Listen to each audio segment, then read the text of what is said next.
नमस्कार, आप सभी का बहुत बहुत स्वागत है। मेरा नाम रूबिका लियाकत है। भारत 24 पर आप देख रहे हैं दहाड़ कार्यक्रम, जो इस वक्त हो रहा है छत्तीसगढ़ के रायपुर से।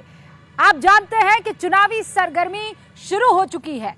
7 तारीख को यहीं इस राज्य के बक्सर की 20 सीटों पर चुनाव मतदान होने वाला है। लेकिन उससे पहले आज बीजेपी ने यहां पर अपना मैनिफेस्टो लॉन्च कर दिया है। वार पलटवार खतरनाक तरीके से यहां छत्तीसगढ़ में देखने को मिल रहा है, कांग्रेस बनाम बीजेपी।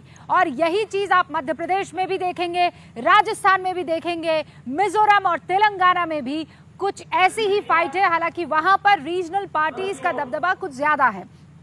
लेकिन ऐसे में अब सवाल इंडी गठबंधन को लेकर इसलिए खड़ा हो जाता है क्योंकि इंडी गठबंधन का रिलेशनशिप स्टेटस क्या है, इस पर अभी कोई साफ तौर पर कह नहीं पा रहा है। क्यों? क्योंकि देखिए, विधानसभा चुनावों में अगर ये मजबूती से लड़ते ऑल वर्सेस बीजेपी रहता, तब आप इसे कह सकते थे 2024 का सेमीफाइनल। लेकिन हो ये रहा है कि अखिलेश यादव अपने ट्रैक पर चल पड़े हैं। वो ये कह रहे हैं कि देखिए, पिछड़ा, दलित और आदिवासी जो है उसे लेकर हम आगे बढ़ेंगे, ये हमारा मिशन रहने वाला है।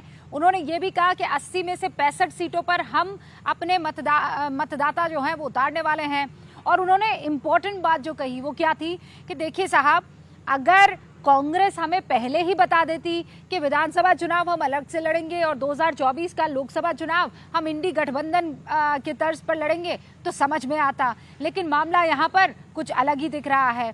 उधर आम आदमी पार्टी इंडी गठबंधन का एक मजबूत चेहरा है, लेकिन पंजाब में एक अलग वो चेहरा दिखा रहा है। और दूसरा यहाँ मध्य प्रदेश में चुनाव लड़ने की तैयारी में भी है।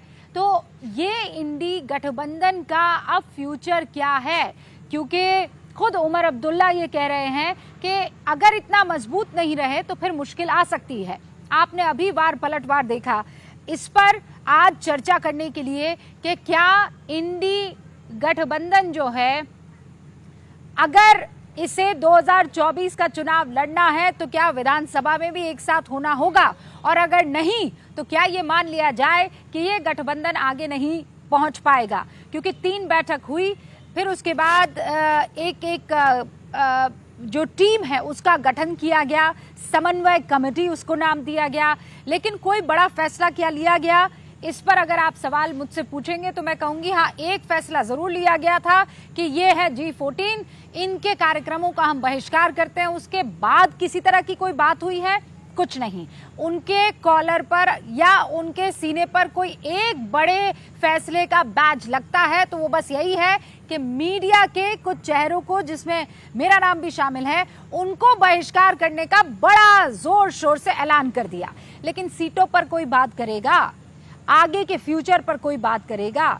ये सिर्फ फुटअव्वल। क्या 2024 के चुनाव में एक कड़ा चैलेंज मोदी के खिलाफ पेश करने वाली है, कर पाएगी?